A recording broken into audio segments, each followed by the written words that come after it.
Well, what's up, Jeezy and Rev? Aaron here. I hope all of you had a great snow day on Wednesday, and we were super bummed that we had to cancel student ministries, but I am here at Lino Lakes still bringing you the message so that you can catch it online or our Eagle Brook Church Students YouTube page, which all of you should go on and subscribe to, and also for those of you at YZeta. So what's up, YZeta? So if you are watching this, I'm so excited for the next 3 weeks because we are kicking off a brand new series called Simon Says. Now, most of you, when you were a kid, you probably played the game Simon Says. It's a pretty simple game. I used to play it all the time growing up. Someone would be Simon, and they would say something like, Simon says jump. So, you just start jumping. Then they would say, Simon says wave your hands. So you'd have to start waving your hands. But then if they said stop, and you stopped, and they never said Simon Says, you were out. They had to say Simon Says first. So it was a pretty simple game, pretty fun. I played a lot as a kid.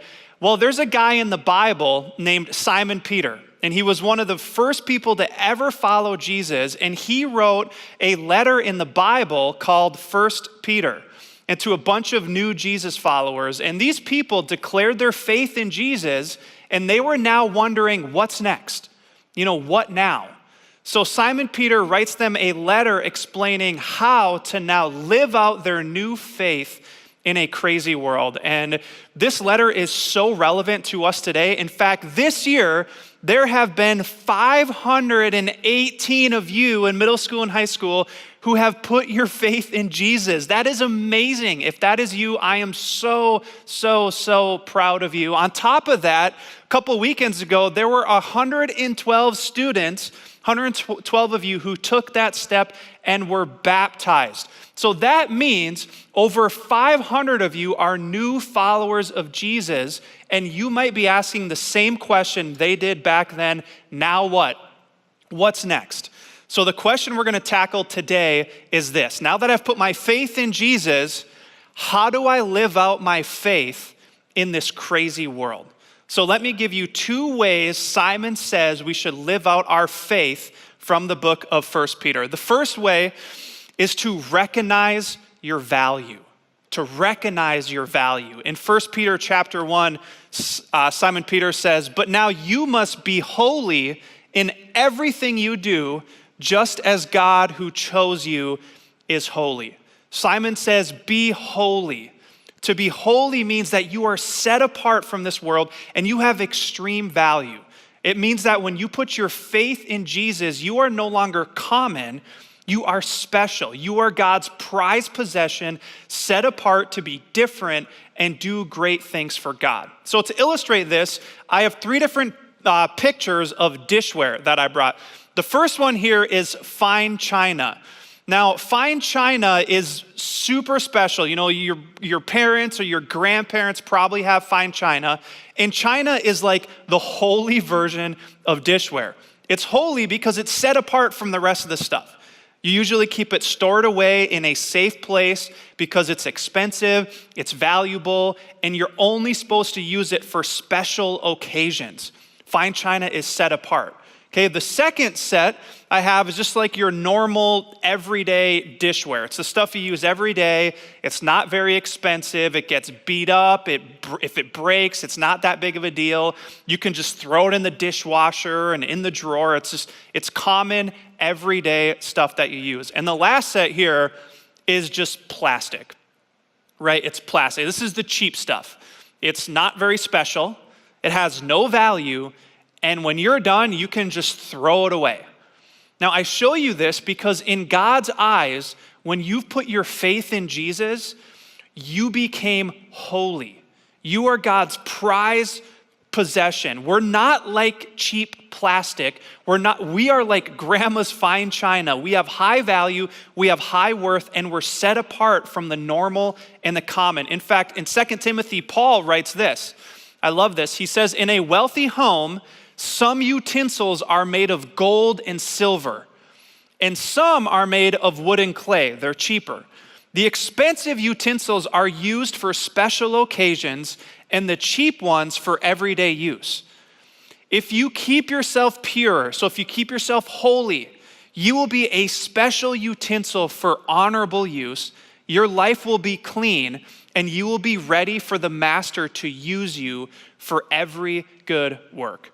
So to put this another way, after you've put your faith in Jesus, if you're a new follower, you have so much value that God didn't create you to be common.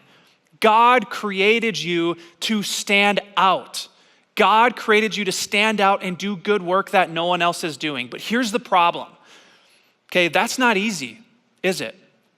To be set apart, it's super, super hard, especially in middle school and high school. Because for me, when I was in middle school and high school, I wanted to be common and I wanted to be normal. I wanted to fit in like everyone else. I wanted to be liked and accepted, not set apart.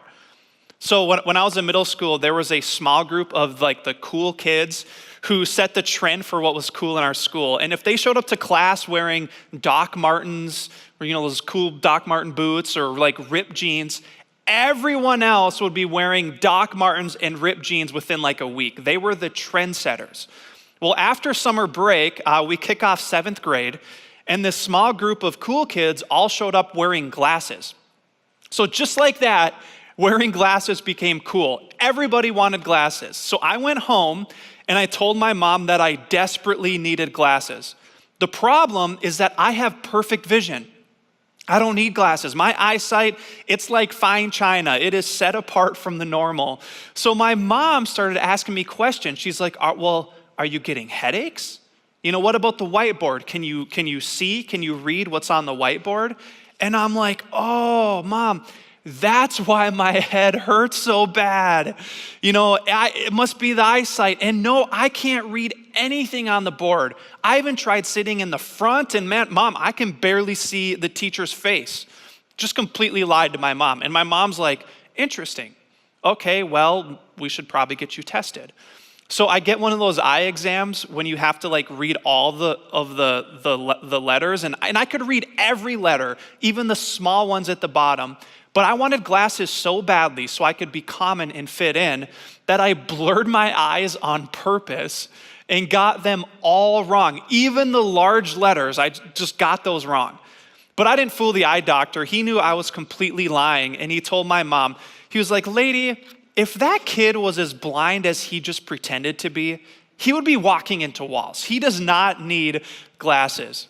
So since that plan failed, I begged my mom to buy me fake glasses just so I could fit in and be cool. And I tell you that because when it comes to living out our faith in this crazy world, God calls us to be set apart and stand out like fine china. But rather than living out our true value and who we really are in God's eyes, we try to trade it in to be common because that's what everyone else is doing. So let me ask you a question. Where are you trying to fit in rather than stand out? Maybe it's your language. God calls us to be holy and pure with our words and to encourage people and to build them up. But since all of your friends are in the locker room and they're dropping F-bombs all the time and speaking poorly about others, you forget your value and try to be common and plastic by cussing and cutting people down to fit in. I remember when I was in high school, there was this girl in my grade who was a little overweight. And all the guys on my hockey team would tease her and bully her all the time. They came up with hurtful nicknames, and they would call her those right to her face, and they thought it was funny. And I knew it was wrong because I could see how deeply it hurt her, but I wanted to fit in. So one day they were teasing her, and rather than being set apart and holy by stopping them and bringing value to her, I just jumped in right with the guys. I became common and plastic like everybody else. And to this day, I still remember that moment and I hate it. I just hate it. I hate that I did that. I still feel guilty. I still feel horrible. And you guys, I don't want that for you, and God doesn't want that for you. God calls you to be set apart, not common. But maybe it's not your language, maybe it's lying, maybe it's cheating or sexual purity. Rather than being set apart with how you treat your body and how you treat other people's bodies, You've been treating yourself and others like plastic. You use it for selfish pleasure and you just throw it away when you're done. Simon says, be holy in everything you do because God didn't create us to be common. God created you to stand out because you are God's prized possession, made to lead, love, and serve other people. Okay, so the first way to live out your new faith in this crazy world is to recognize your value. And the second way is to rid yourself of the unholy. Because after Simon Peter reminds us that we're chosen, that we're God's prized possession, he goes on to say this, so get rid of all the evil behavior.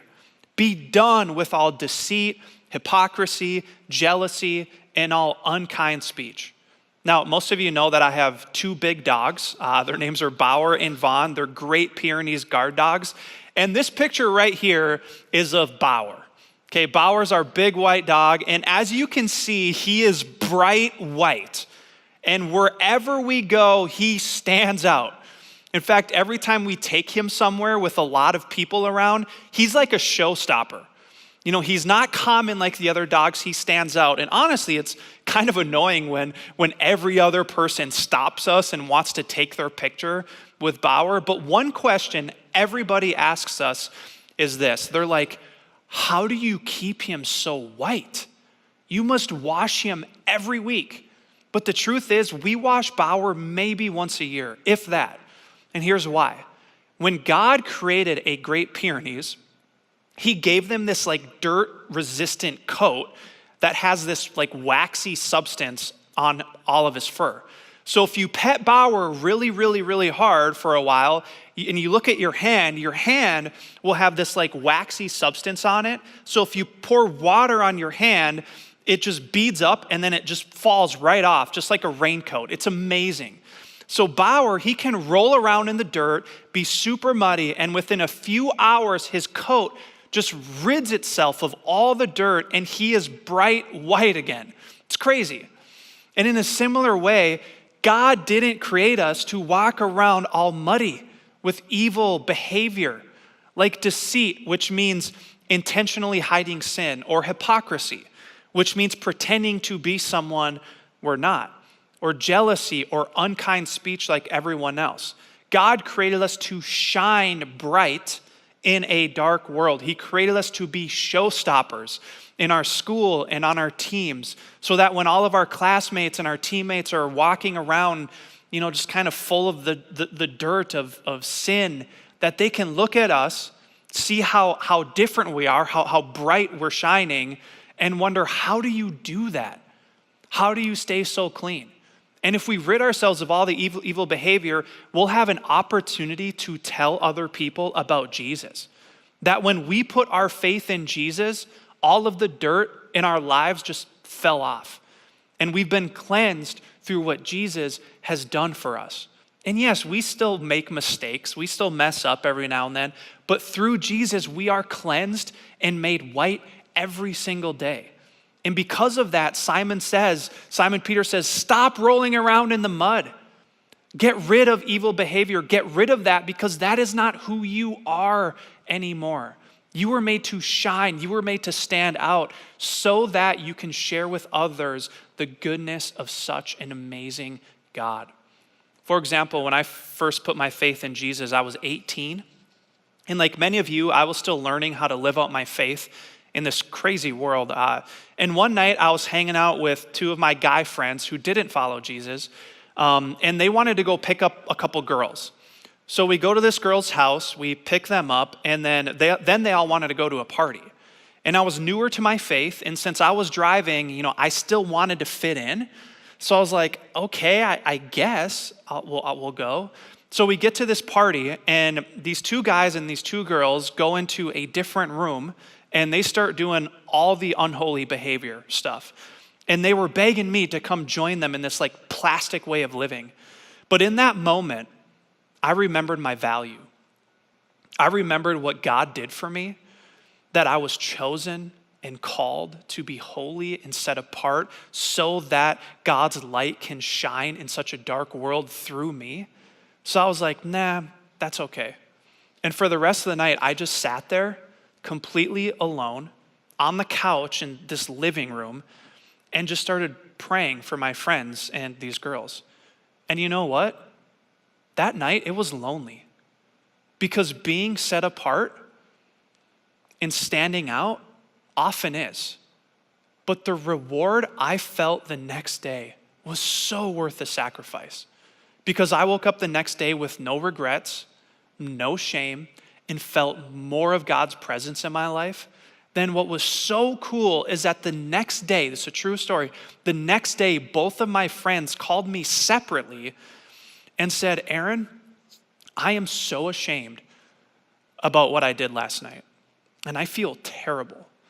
And the fact that you didn't join us gave me so much more respect for you. And I know you just became this Christian or whatever, and I want to learn more about that because since then you've been different. You've been stronger, and you've been filled with this joyful life, and whatever it is that you have, I want that because I am sick of living this other kind of life. And honestly, I was able to share my faith with both of them, and they didn't even know about that each of them called me. I was able to share my faith with them, and they both started coming to church with me. But here's the deal. If I would have forgotten my value that night and just chose to be common and fit in instead of standing out, the next day, I would have felt shame, I would have felt regret, and I never would have had the chance to share my faith with my friends. And yeah, that night was lonely for me, but the next day was so rewarding. You guys, the bottom line is this. As a follower of Jesus, as a new follower of Jesus, God didn't create you to be common. God created you to stand out, to recognize your value, to rid yourself of the unholy, and to try to be holy in everything you do as you live out your faith in this crazy world. And it is not easy. It's a sacrifice, but the sacrifice is so worth the reward. And I want that for you guys, and God wants that for you guys. So with that, let's pray. God, we thank you so much, Lord, that you sent Jesus to cleanse us, God, and make us holy so that every time you look at us, we shine bright, we stand out. But God, we live in a crazy world where so many of our friends and family members are, just living the common, the plastic life, and we have this tension to want to fit in, God. So we forget who we really are, we forget our value, and we just often join them. But God, you called us to stand out and make a difference. And it's not easy. It's a sacrifice. So often is. And sometimes it's lonely. But God, the reward that comes from that is something that can't be measured. God, and when we stand out, others can see us and want to know what we have because there's something different about us. And we can share our faith with them and then watch you work. So we love you, Jesus. We praise you in your name. Amen. Amen. Thank you, everybody.